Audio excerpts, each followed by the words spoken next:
Yo, but the fuck is a thumbs up? Yo, what is up? You have found We Like the Blazers. I am Brandon Goldner, and as always, right over there with a hat, with a beard, wearing an NBA hoodie, how apropos, it is Ryan Whitledge. Ryan, what is up, man?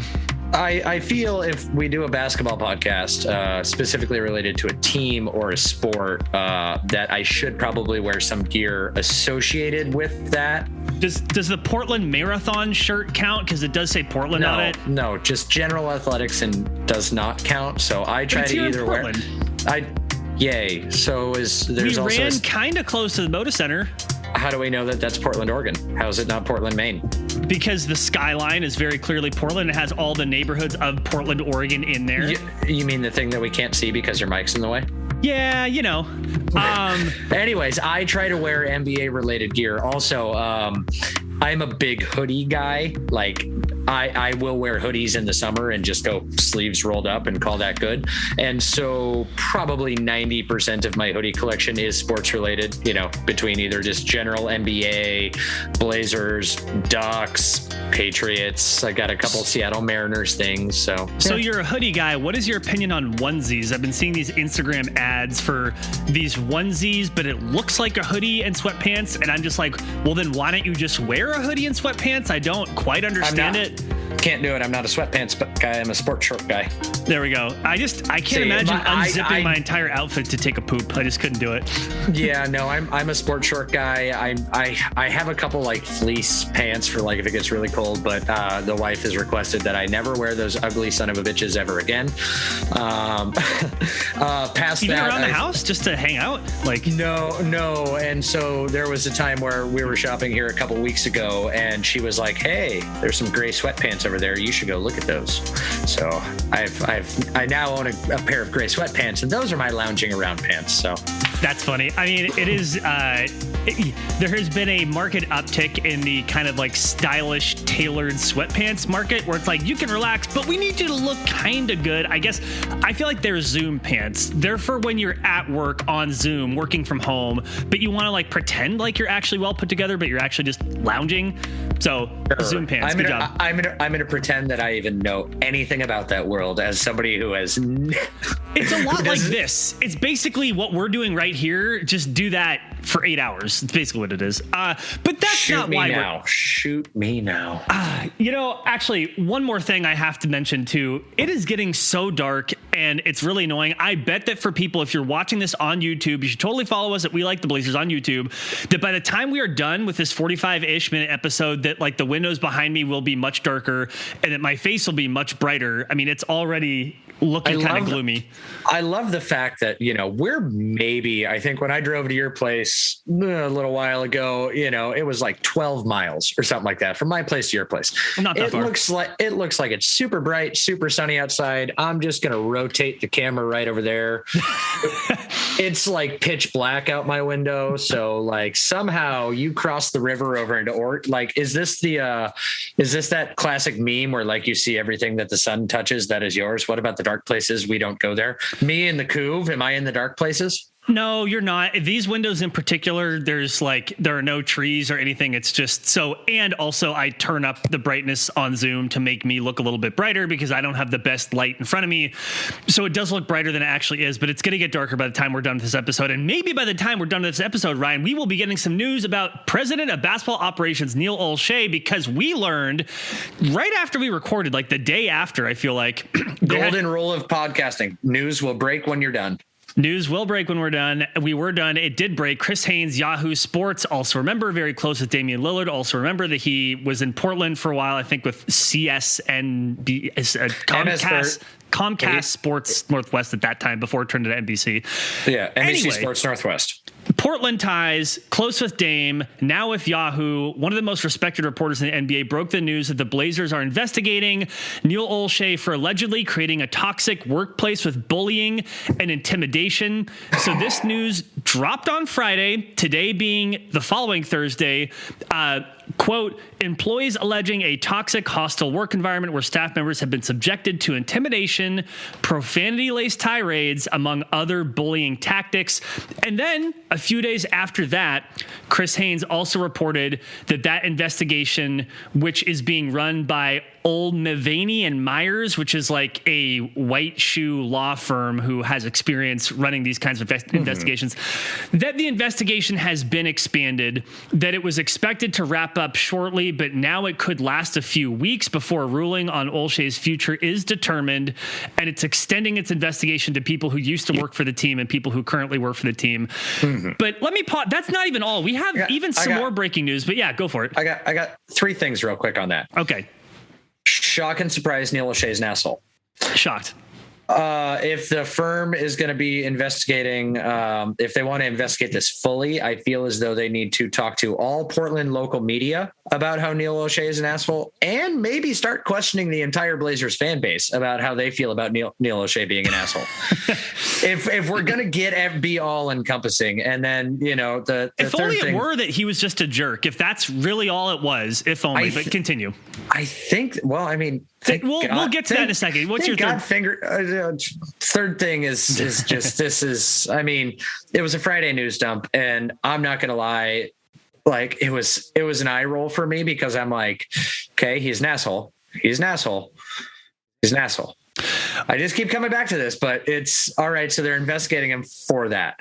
I'm not trying to. I disagree fundamentally. That's not what they're investigating him for. What's your take on it then? I'll give you my take, but first we have toxic workplace environment sounds like asshole to me. There's a slice more breaking news, and then we can argue about it, which I can't wait to do with you. But we also had Dwight Jaynes, longtime Blazers reporter, now currently not with an outlet, but he said that he expects that there's going to be a Friday news dump. They may have some Neil Olshey news tomorrow being Friday. And then we just had Jason Quick was on the Locked On Blazers podcast with Mike Richmond, and Mike was asking him about this entire thing. And this dropped 30 minutes ago. And Quick said, quote, I can't recall any action like this from a franchise and someone keeping their job. Then he went on to say, quote, I'd be surprised if there wasn't action even before the investigation was complete. Richmond clarified with Jason Quick, does that mean that he'll either quit or be fired before the investigation is complete? And Jason Quick responded, yes. So as way to cover all your bases. Correct. Well, that's the latest and the greatest, and maybe something will break as we're recording right now. And so with that breaking news, I threw out a tweet. I quote tweeted the Dwight Jaynes thing, and thank you for actually mentioning that he's not currently with an outlet, because he is getting, and we'll touch on this here in a little bit, he is getting a lot of backlash for why is he not doing more reporting, and with the belief that he is a Neil Olshey mouthpiece and yada yada yada whatever. But yes, it is important to note that he's not doing more reporting because he's technically not required to. So he is at the moment no different than you or I in just spouting off random Twitter opinions. But I did quote tweet him. And with that bit of news, breaking news that we should hear something tomorrow, I put out the betting lines on for when we will hear that news. And they are as follows. So at tip off of the game tomorrow, I set at 5-1. Okay. Halftime of the game tomorrow, that's your long shot odds, I have it 20-1. Anytime after 9 p.m. Pacific Standard Time, 2-1. Noon or sooner, 50-1. Yeah, I mean, that sounds about right. And I do want to discuss with you what we think this means, because we don't have all the information. We don't know what the investigation's uncovered so far. I will mention two other things though before you and I talk about it. That one, we did hear from former Blazers player Dan Dickau, who was in the Blazers coaching staff, wanted to get into their front office during the transition between Chad Buchanan and Neil Olshey back in 2012, had a bad experience with Olshey, talked about that on his podcast. And then we also heard from previous NBA assistant coach Barry Hecker, who went on John Canzano's show and talked about Olshey and Olshey's history of, quote, fear-based leadership with the Clippers. So here's where I'll start with, like, what does this mean? Because you mentioned before, Olshey's a jerk. He's an asshole. Well, yes, he is. But that's not why he's getting investigated, in my view. And again, we don't have it in front of us. We don't have the results yet. Yeah. This is not about him being an asshole. This is about him, a person with power, a person who controls people's livelihoods and careers, using intimidation and fear and his position to make sure that people route information through him, that they don't cross him, that they don't speak ill of him, and that the consequence of that, if you were to do any of those things, is that you would lose your job. That's different from you being an asshole. That is messing with people's livelihoods, and I think that ultimately that's the crux of this investigation, is that people were in legit fear for their jobs and careers, and I don't think you can ignore that aspect of it. That's what I'm taking away from all of this in sum. I'm gonna try to tiptoe this line here as much as I possibly can, because I'm not gonna try to come off as an apologist for Olshey. I mean, my big disdain, Olshey apologist, Ryan Willage over here. My disdain for him is long. You've been banging the drum for Olshey since day one. I heard that you photoshopped his head onto a penny and says, "In Olshey, we trust." Oh no, that was me back in 2013. That was you. No, I hold his coffee. I hold his coffee for him when I go on his jog around Lake Oswego with him. There we go. That's my role. No, for one, I agree with everything you said. But I boil it down to the simplicity of being an asshole and being an asshole boss. Where it's weird for me is because when I hear that stuff, I say, okay, that sounds like sports. That sounds like anybody in management in sports. That has been the long running way that things are operated. Now, but where I'm saying I'm trying to toe the line here is because just because something has been, and this has been a big topic of discussion in our society for the last 4 to 6 years, but just because that's the way that something's done doesn't mean that's the way that it needs to continue to be done. The goal is to improve upon things. So for one, am I shocked that that's how Neil runs his front office and his staff and how he wields his power? No, I'm not. Nobody's surprised by that. And would I be shocked to hear this coming out of any other organization, about any other GM? No, I would not. Or in any sports franchise. It's not shocking because it's accepted. But I'm glad that whoever was the one that ended up pulling the trigger on getting this investigation rolling is doing it, because there are important things that need to happen in our society and in these things where people in position of power do need to be held accountable and not just get a carte blanche to act however they want.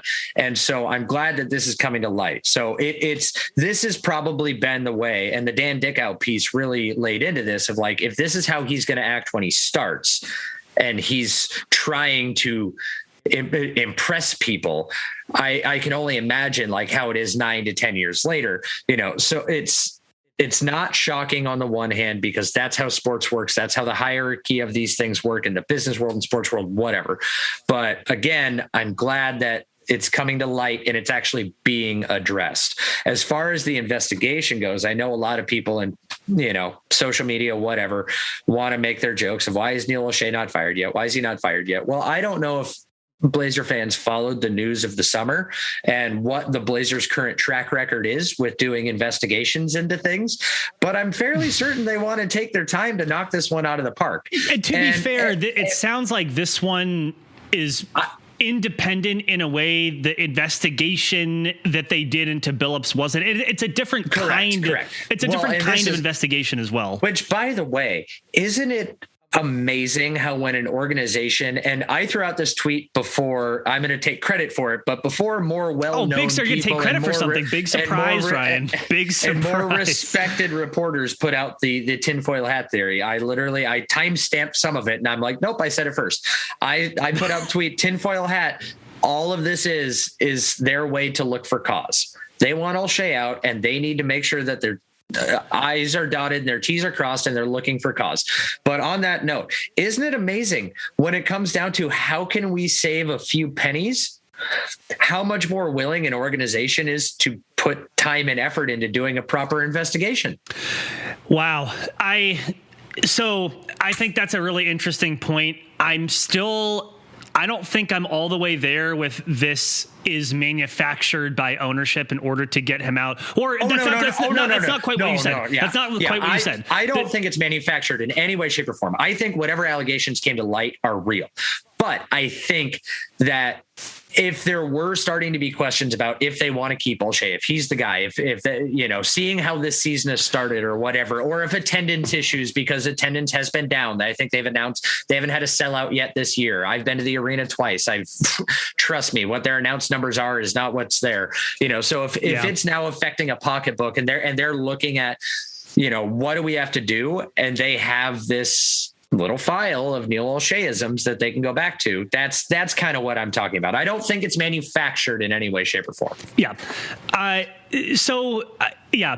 As we stand now, it sounds like, Dwight Jane said something. Jason Quick said something suggesting that we're going to know something fairly soon. Both of those dudes, for whatever you think of their work or whatever you think of them, they're pretty plugged in. And I think if they're both saying that it's not, they're not making that up. So I suspect we're going to hear something tomorrow. I suspect it's going to be Olshey is fired. At this point, it's pretty funny.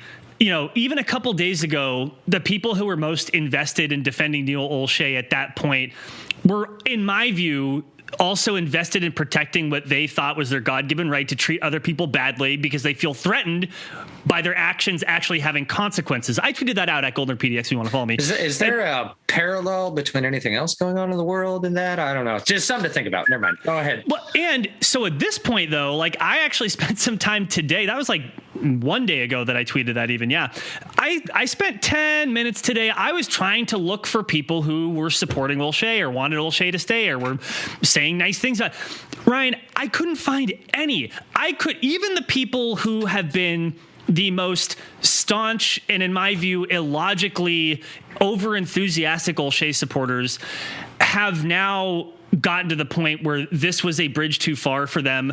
Well, everyone saw the writing on the wall, and it goes back to that Dwight James thing that I was saying. If it's come to the point where they're launching an investigation, everyone's just assuming that he's out. They're looking for cause. And so you can't necessarily, if you want, regardless, you can't hitch your wagon to him at this point. And so you can't come out and defend him. Well, I'm just saying, I think if this were a different fan base in a different city, you'd be hearing a lot more cancel culture bullshit from people saying this is a witch hunt against Olshey. You're not seeing any of that. I think kudos to Portland's fans and analysts that I'm going to take the good faith view that this isn't about, they see the writing on the wall, that they legitimately think that this is not acceptable. I would like to believe that's why people have now changed their mind about supporting Olshey. At any rate, nobody wants this guy there. Nobody supports him. Everyone wants him out. It would be how disappointed, how frustrated, how surprised would you be if we get the news tomorrow that Neil Olshey is undergoing mandatory anger management classes and he's not been fired? How pissed are you going to be if that ends up happening? I don't know if pissed would necessarily be the right word. I'd be extremely disappointed. You would be a little pissed? Okay. Pissing away Dame's prime here is a flawed roster construction. We're not talking about that. I'm looking at it in the context of him, to go back to just my overall generalization of him being an asshole. I would not be pissed, but I would be extremely disappointed that for now, as public as this has become, as we've seen people disappear and not be Olshey defenders, as we've seen more and more people come out, the ones that are willing to, and I heard a different interview with Dan Dickow, I believe, on the radio the other day. He talked about that, there aren't a lot of people that are willing to come forward publicly because they'd still like careers in sports. Of course. And it's hard to come forward and say this kind of stuff. He's it's really hard. He's like, I have no interest in getting back into it. So I don't have the fear. I'm not trying to provide for my family and whatnot. So I'm more than willing to say my piece because my livelihood is dependent upon me being able to, or me talking out about this, and that's not even just relating to the Blazers organization as itself. I mean, that goes back to that's how sports works. If you come out as being this weird little, for lack of a better term, a narc, like, does that affect you being able to get a job in a different market or whatever? But I wouldn't be pissed. I would not be pissed off. I would be slightly upset that the best chance and opportunity that has presented itself for the organization to just get rid of the guy and cut bait and bring somebody in that has fresh eyes and is, can work with Billups and is willing to not just be like, I drafted this guy, so he must stay. I would be mad that they let that opportunity slip through their fingers. But as far as if the investigation goes to that, he's not allowed to do this, he's not allowed to do that, he has to, take a step down in a job title, and he's got to go through anger management. I'd just be extremely disappointed. Yeah. And I also, to correct myself or to clarify, what's more important here is not the basketball piece of this. It's how people's lives have been affected by it. People who are currently working on the team, if they are fearful for their job and cannot be their whole and best selves, can't be fully honest, can't speak out. That's what matters first and foremost. And yeah, like, investigations like this can provide a really important opportunity for people to tell the truth when they have been afraid to tell the truth. It's something that I personally in my career have had experience with. It's something that happens in sports. It happens in politics. It happens in large companies. So like, it's important that people, no matter where you work, you should feel okay expressing yourself and saying, this either makes me uncomfortable or I feel unsafe. By the way, like, the interview with that former Clippers assistant coach that was on Canzano, Barry Hecker, he mentioned, and look, like, say what you will about Elgin Baylor as a GM of the Clippers, again, from basketball side, maybe wasn't super successful in his tenure. But he said, he didn't micromanage you. Elgin Baylor did not look over your shoulder. He trusted you to do your job. He was empathetic. He was thoughtful. He was a good boss. And so, like, there are plenty of examples where in high pressure, high stakes organizations, you have people who treat people with respect and empathy, and that's important. It doesn't mean that you can't do a good job. It doesn't mean you can't even demand a lot of people. You can demand a lot of people. I think that's completely fair. You can demand a lot of your staff and say, these are my expectations. We need to meet these. That's fine. Just do it respectfully, do it with empathy. And if people feel afraid, that is best up. So, yeah. And one of the big things, I mean, like, stuff that I think back on is, I've done freelance Blazer writing I started that 8 years ago or whatnot. I occasionally do it. I every now and then I'll message you. Never do it for our site. Well, I by the way, I wrote it up. I wrote that piece up. I hated it. I deleted it. So it's not coming back. Why didn't you let me see it? Whatever. That's a conversation for another day. That's fine. But no. And then, now podcasting for the last 4 or 5 years. And so I've had a chance to talk to a lot of people that have that regularly interact with Neil Olshey. And there are plenty of times where we have gotten people to sit down in a chair, back when, at Blazer Tag, when we'd have people come in, they would literally drive up to Vancouver and come and sit in our little studio spot. I remember. And do a podcast. Yeah, you were famously drunk there once too. But drive up to the studio and there would be a thing, like, based off what kind of news narratives were going around. I'd ask the question, I'm like, what's off topic? And they would literally say, don't try to get anything out of us about Neil. We don't want to lose our jobs. And this is not just, 1 or 2 people. This is like, I don't have enough fingers and toes to count the people that I've talked to over the years that have told me such things. And I've reached out to a decent amount of them since all this stuff came out.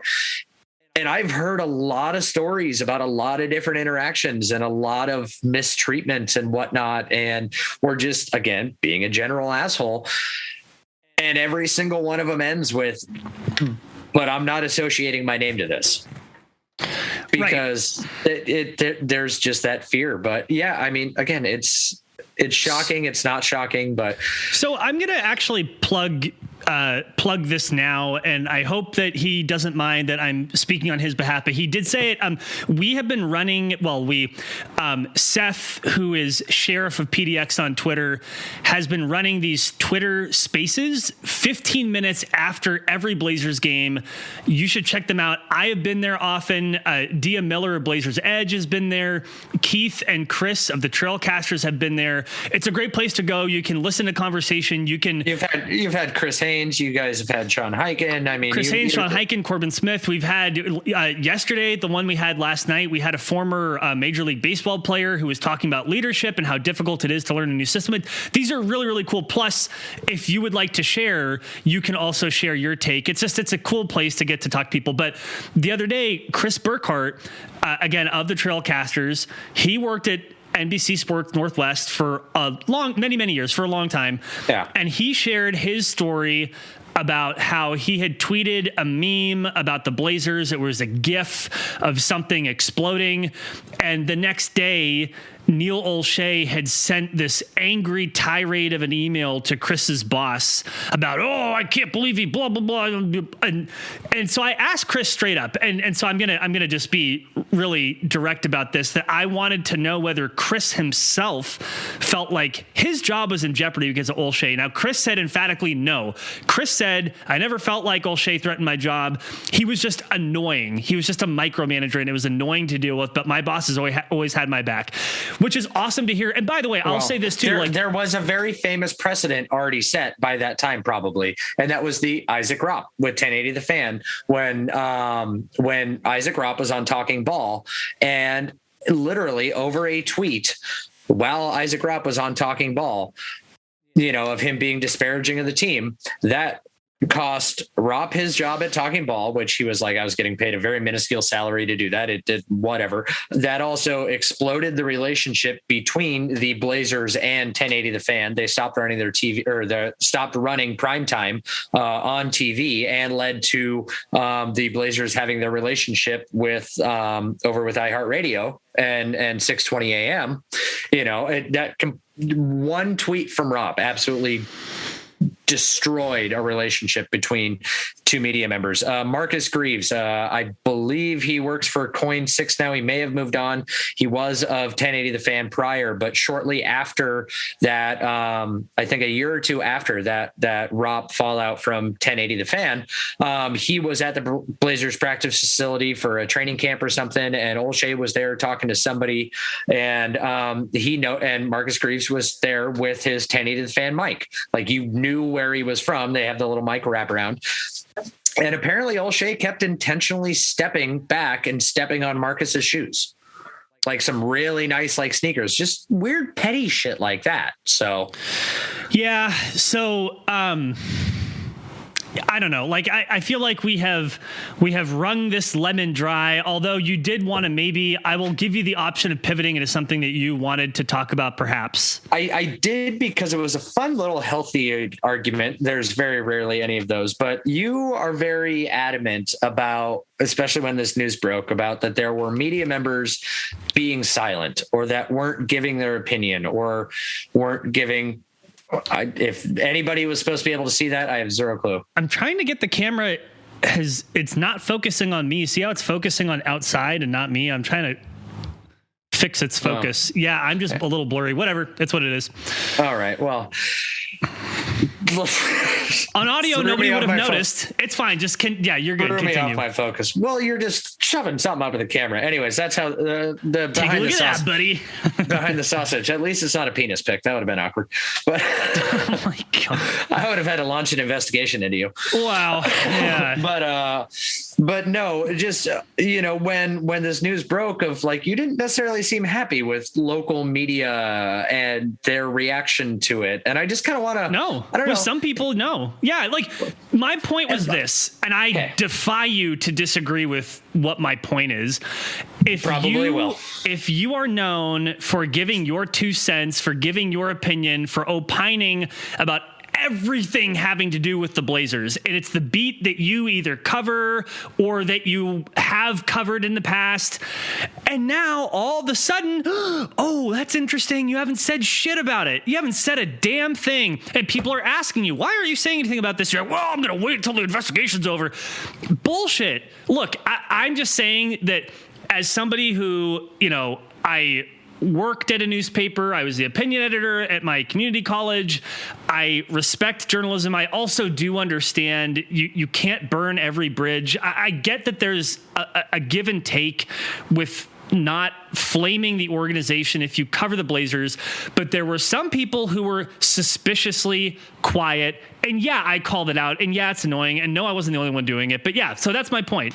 I defy you to disagree with that. I don't disagree with exactly. And next topic. No. We'll see how you edit that. No, I don't disagree with the basic premise of that. If you're known to just lambast every single move, like per se, Terry Stotts, talk about it, or literally talk about the biggest story of the franchise of the entire year so far, a multi-day national story, and you're silent. See, now that's where I take a disagreement of the year silence, because I saw almost every local reporter that I follow, local journalists, put out something, but they waited till they could put out something that was along their lines of reporting. Jason Quick is known to do human interest pieces. He did have, when he put out his piece, it was talking about his interactions and his human side of his interaction with Neil Olshey. Now, Jason Quick, by the way, I disliked that piece the more I read it. By the way, Jason Quick is notorious for he does not want himself in his articles. He wants to talk about others and get their human experiences in his pieces. So when he has to write a piece in which he's talking about his human experiences with an individual, it makes him feel awkward. But Aaron Fentress came out and wrote. By the way, Jason Quick gets a pass, I think, in this situation, because he literally broke this story with Shams. That's when we first heard about it. So kudos to Jason Quick. He gets my credit for that. Yeah. Yeah. And so, Aaron French just came out with a very, matter of factly kind of story, or 2 or 3, I can't remember, that he put out. I'm trying to think. They were press release recaps, and they were public quotes from the team and media availability. But the dude is talking about all sorts of Blazers topics. He loves arguing with people, and he always does it. And now he's just not talking about it. Okay, wow. Whatever. It's like I'm not holier than thou. I'm just pointing it out. It does annoy me. It's whatever. It's what it is. It was funny. I was thinking. So one of the podcasts I listen to, I do listen to Pod Save America, and Jon Favreau started one of his new little series. It's called Offline, and it's kind of the basic premise of the series is kind of like how the internet has ruined absolutely fucking everything. And his most recent interview was with Peter Hamby, who currently, ironically, works for the news division of Snapchat, which it was actually news to me that Snapchat has a news division. but Peter Hamby's written a lot of pieces kind of like how journalism has been affected by different eras of the internet and whatnot, and how, newspapers used to be funded by their classified ads, and Craigslist killed that, because then people stopped paying money to advertise their couch that they're trying to offload for $100 on in a newspaper, and they just put it up for free on Craigslist. And how that medium shifts over to where now everything is revolving around that. If you're a journalist, and if you want to be a successful journalist, you need to be reactionary and drive traffic and put out, opinion tweets to drive people to your fact-based reporting and all that. And he actually touched on the fact that when that's not there, when journalists don't, that they are more abolished by society now than they've ever been, because people take that silence of giving an opinion that they expect as them like condoning a behavior, for lack of a better term. So here's my comparison. I don't think this is about the internet at all. Imagine it were 1971 and you had a columnist who did a daily column on food, on restaurants, and there's a big restaurant that opens. It's a big brand new restaurant. Everyone's going to it, and there's so much buzz. And they're just not writing about the restaurant into day 1, day 2, day 3, and they're writing about all this other stuff, and they're just not writing about. Why are you not writing about this one restaurant? That seems kind of odd. Like, if you have a history, if you are continuously offering your opinion about the team, about literally everything, including speculation, and then you're hiding behind, well, this is speculation so far, I'm going to wait. It's bullshit. Like, that's not okay. Like, I think it's okay to point that out, point out the difference, and I do think it's important to say that, to be like, look, if you are going to use your platform for however small it is, and you're talking about this stuff, and now suddenly this story that's critical of Neil Olshey comes up, and you're just not offering your 2 cents, I think that we have every right to ask why that is. And I would postulate that the answer is preservation of access, which is an important part of being a journalist, and I kind of understand it, and I know it's a tricky balance, but I also think it's fair to call it out. There is one other aspect that I can point to, and that would be, and I have reached out to a couple of the, a lot okay, of Mr. Insider Baseball, Mr. Texty Fingers over here. Look, I don't have the inside connections you do. I'm not in the white collar, like Rose Garden parties with all these reporters you're hobnobbing with. You do this for, hey, I cast a lot of lines over the last 6-7 years, and I'm not going to lie, you don't lose those numbers because it comes in handy every now and then. But, I reach out to a lot of them, and basically there were some that are like, hey, the public is demanding my head because I'm not giving an opinion on this. Well, then, I was all ready to give I was all ready to give my opinion, but not just to please them. So fuck it. That's an insane take, and it's disingenuous. That's a disingenuous opinion. There's no way that's the reason why it is. Hey, it was an answer I got more than once. It's something I will tell you. So I'm not saying that you're making that up. I'm suggesting that the answer you got was disingenuous, because that's bullshit. Like, again, if you have a history of talking about stuff, you should talk about this. It's the biggest story of the year. That's all. And okay, let's name names, Ryan. Dwight James. All right, Dwight James, I am coming for you. He said, I'm not going to say anything until the investigation's over, basically. I don't know why he sounds like Batman all of a sudden, but so Dwight James is Batman, first of all, which I didn't know until today. Ruins Batman for me. Imagine Dwight James in that suit. He looks a little more like the Penguin. Did you see that Halloween costume? What was it? Robin Lopez and his partner. Robin Lopez was Batman. His partner was the Penguin, and she rocked the Penguin to the point where it was terrifyingly, frighteningly good. My wife pointed that out to me. Yes. Oh, it was great. Dwight James. I'm not going to talk about it. Okay. Oh, that's funny, Dwight. Like, yesterday you said, well, here's who I think they might look for in a GM, but they're not looking for a GM yet. And then today he sneaks in and he's like, well, I'm breaking my silence to say that there's going to be a news dump on Friday. He said he's breaking his Twitter break. When has Dwight James ever taken a break from Twitter?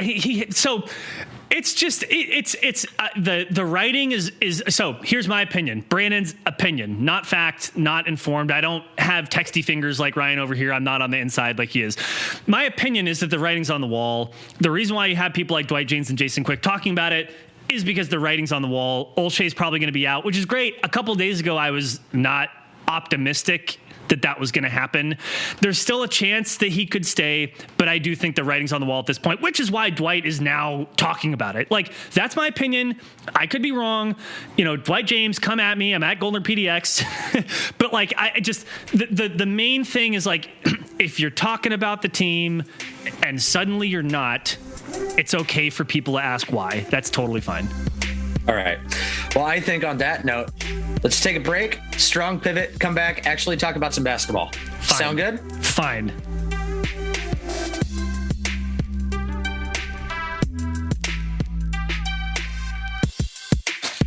And we're back, I guess. Ryan had a skeleton there. If you follow me on Twitter at GoldenPDX, you can see a picture of said skeleton. What I said was that I melted Ryan with one of my hot takes. He's now a skeleton. kind of like Indiana Jones style. I forget which one it was, but not trying to compare you to a Nazi or anything, but it kind of looked like the skin had melted right off your body and you turned to a skeleton. So I tried to steal the Holy Grail. Okay. Those are the Nazis that were going after that, right? Am I getting that wrong? Your 43-year movie reference is spot on. I'm not even a huge Indiana Jones fan, so whatever. Okay. Well, I mean, I don't not like it. I'm not a huge fan. So as long as we can all agree that the last one sucked, we're good. I haven't seen it, so sure. Don't. I won't. Under no circumstance. Don't worry. You know what else sucks, Ryan? The Blazers on the road. Well, at least on the road. They are winless on the road. I believe they're one of a very small handful of teams who've not yet won a road game, one of two teams. The Blazers and the Houston Rockets. Who they are playing tomorrow in Houston, and we hope that the Blazers win. But you just never know, do you? The Blazers are coming off a disappointing 109-119 loss to the Phoenix Suns, which was on the heels of a disappointing 109-117 loss to the Clippers. I watched the Suns game pretty intensely. I was this is probably the first game of the season that I was like doing that thing where you watch and then you go back and rewatch the play, and you kind of do that enough so by the time you get to the commercials you can skip forward. Like, I was really trying to figure out what they were doing. Yeah, you were bringing the hot Magic Johnson takes last night.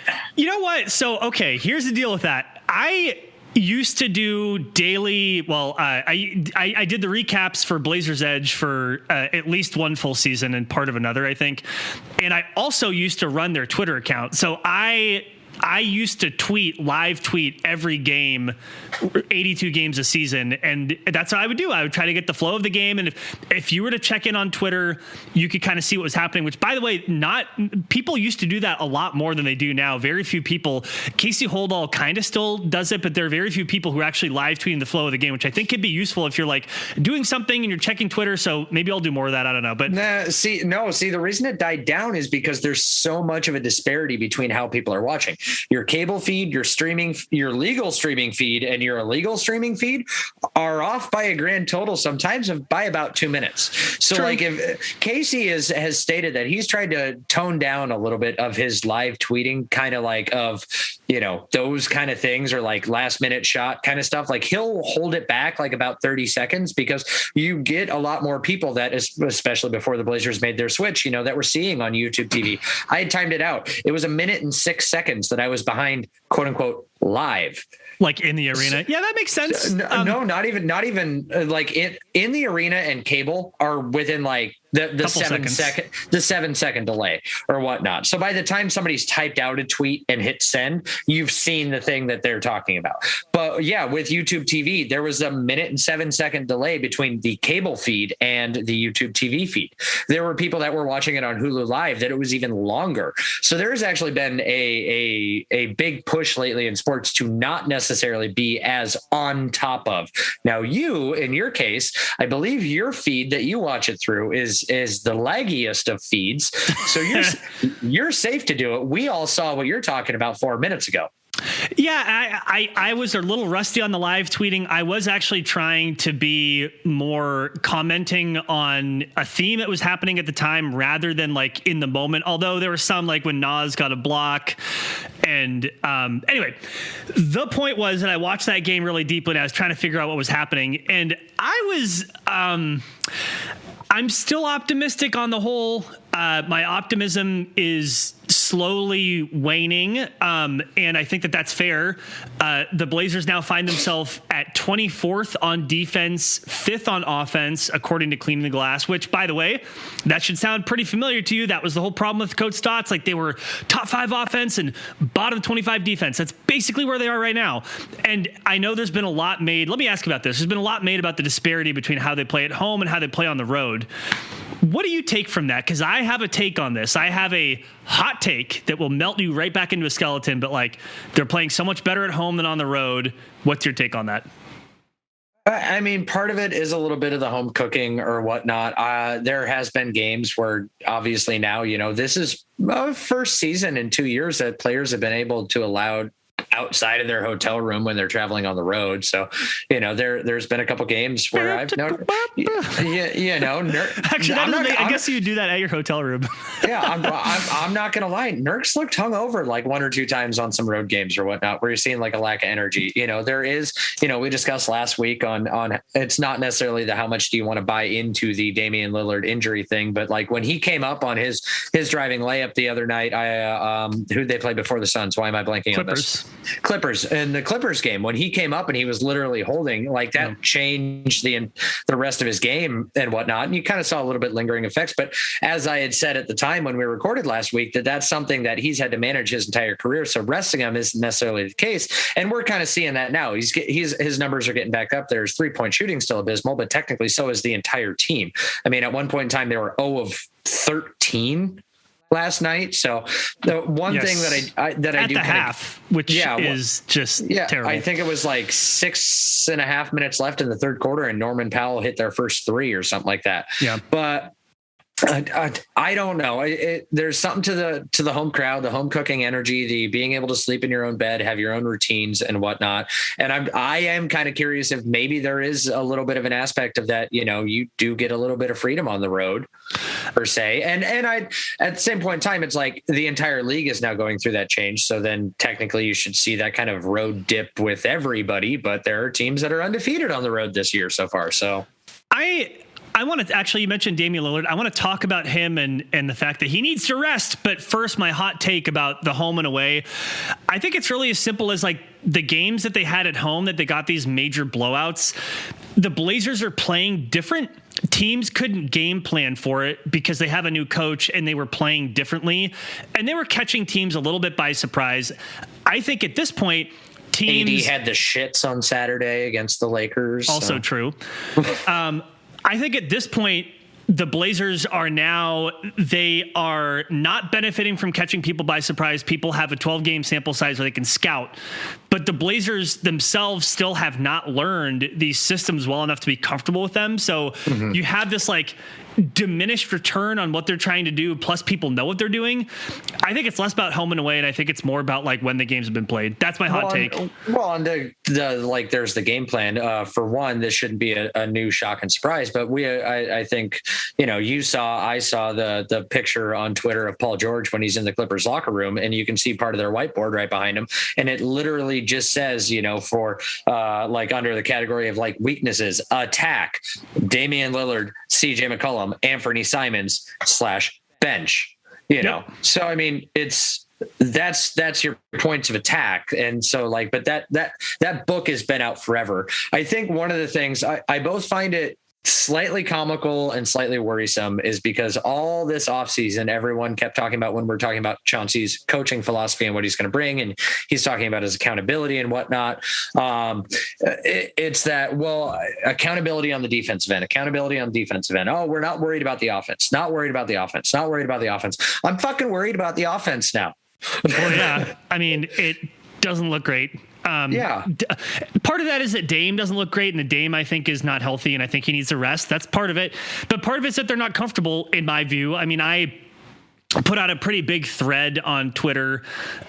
It went through basically what I'm trying to say in this thread is that the ideal offensive and defensive system in the hypothetical may not work for the people you have playing it based on what they enjoy doing, what they're used to doing, what they're able and willing to do. And I postulated that maybe what the Blazers were at their best under Coach Stotts was the team maximized for who they had around them, right? That as much as, I really agree in the hypothetical with how Chauncey Billups is approaching his offense and his defense, that maybe it just isn't going to work. Like maybe it is that they need more time, but maybe that's not it. Like I think people should be prepared. Like this notion that the Blazers are just figuring it out and they will get better. Not necessarily. Maybe they won't. I think people should be prepared for that. I'm not saying that they're definitely not going to get better, but they might not. I think people should be prepared for that. Yeah, I completely agree with that. It is kind of weird for as much as Chad Doing is always shit on the team for when they play crappy, how he has just taken a complete Well, I'm going to wait and see this year. Oh, it's a lot of changes. It's a lot of changes. Well, there is something to that, but there is also something to the fact that this starting unit that the Blazers are running out now, that has played the fourth most minutes together out of any team in the league, is the same starting unit that did produce the fourth most efficient offense in the league last year. And so I do get that, yes, there is a little bit of feeling out. But for five guys that have played a bunch of minutes together over the course of the tail end of last season, post-trade deadline when Norm came in, there shouldn't be as much feeling out as where you're seeing errant passes of not knowing where somebody's going to be and not knowing where a guy likes a shot and not understanding a different player's tendencies and those kind of things. And seeing that is now worrisome.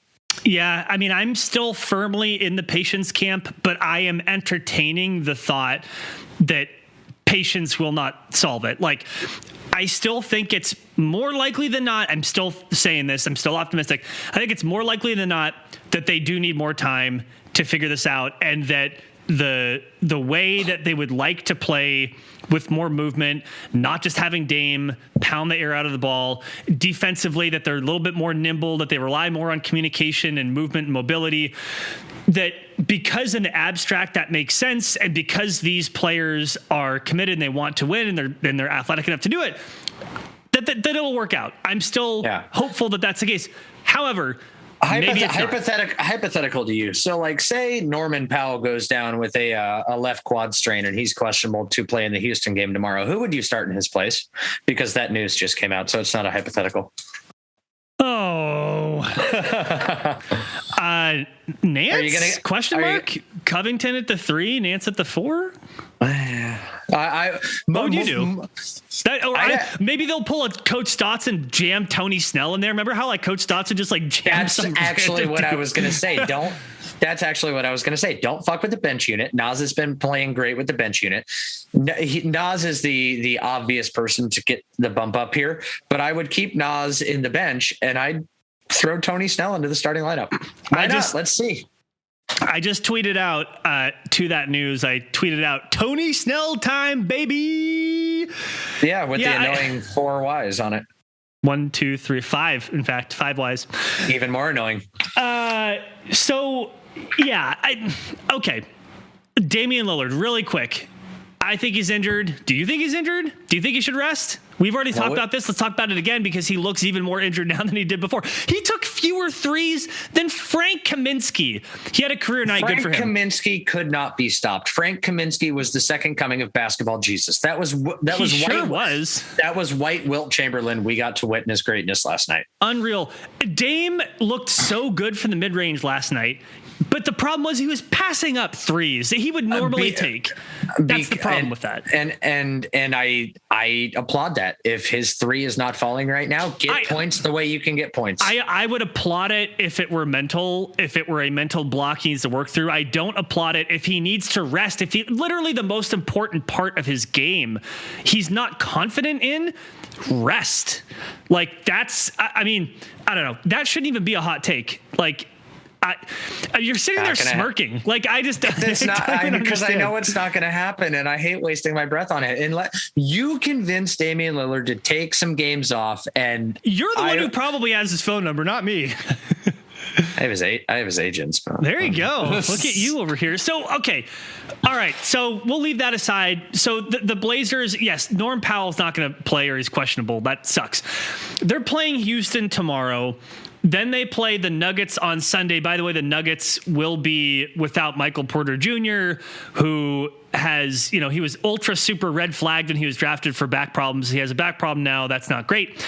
They also don't have Jamal Murray. Jokic will be back from his suspension, which, I mean, we're not going to really talk about it, but like both him and Morris should have been suspended forever. Like, as far as I'm concerned, like they're both dirty players, whatever. The Rockets Did tomorrow. Either one of them take 8 steps off the bench though? It's like, hey, I saw you coming off the bench, suspended, buddy. The Rockets tomorrow win. I mean, with or without Norman Powell, the Blazers should win, right? I mean, they should, right? This Rockets team has -1 wins. Like I don't even know where they are. Like I mean, Christian Wood, it depends on what kind of performance he gives. I would have thought that, you would have? Christian Wood, get it? T. Yeah, or underperforming centers that Nurk could absolutely feast against them, but I have been proven wrong time and time again. So, quick update: the Rockets have one win. They are 1-10. Ryan, one win. We'll probably gift them their second one. Oh my God! So we're gonna get the fabled players only meeting if they lose this game tomorrow. I'm just saying. Should have had the freaking players only meeting like a week ago to figure out. 5-7. But the Celtics pulled the trigger on a players only meeting a week ago, and they've turned it around. Tom Thibodeau benched his starters from midway through the third quarter, and then they made a comeback against the Bucks and then almost won. But then he didn't put the starters back in, and the bench was gassed at that point. Anyway, Rockets tomorrow. The Rockets have won one game. The Blazers should win this game. The Blazers are not playing their best. They should still win. Even without Norman Powell, they should still win. Nuggets on Sunday, no Michael Porter Jr. That may be like a addition by subtraction thing because he's not been playing this well this year. This year anyway. That's going to be a tough game. It's at altitude. I don't know how much that matters. They just need to win tomorrow. That's the thing. And then they come back home. Raptors on Monday, Bulls on Wednesday. That's me a loss. But I will be at that Raptors game. I am taking my child. My son has an obsession. He has two teams he's a fan of. He is a fan of the Blazers and more specifically CJ McCollum. In fact, he wants me to reach out to CJ again and see if I can get us to get down on the court. Tempted to do that. His birthday coming up or what? No, my birthday. That's what happened the time that it happened before. Is that I think he misinterpreted that as it was your son's birthday. I am fully aware, and he did, and yeah. I corrected him when we chatted on the court afterwards, and I was like, "No, it was my birthday." And he was like, "What did I do?" He was like, "Well, crap, I wouldn't have given you tickets." I was like, "Ha ha ha ha." Yeah, I don't blame him. Yeah, but no, and then his other favorite team is the Raptors because he loves Jurassic Park. So he said it will be the best game I ever take him to because no matter what, his team wins. And maybe CJ McCollum and Pascal Siakam will do a jersey swap at midcourt, and we'll get Siakam on the team, and all will be right with the world. If that happens, I forever lose my son to being a Raptors fan. His favorite player will be on his other favorite team, and he will forever be a Raptors fan. And I don't know if I could save him. That's pretty funny. I don't want to look too far ahead. They need to beat Houston. I mean, I don't like trap game because they need to win. Like that's all. They're all trap games now. They really are. All right. Is there anything else that we didn't cover that you want to touch on? I want to give one more plug again. If you're on Twitter, hashtag Hoop Spaces. We're doing these Twitter Spaces. They're just audio rooms where we hang out 15 minutes after every game. We're trying to get Ryan. You need to go to one of these at some point. They're really fun. It's really good to hear from people, and it's been like respectful, awesome conversation we've had. Reporters and you want me there? You're fine. Come on. So that was I just wanted to plug that one more time because Seth, at Sheriff of PDX has been doing an incredible job hosting those. So thank you for doing that.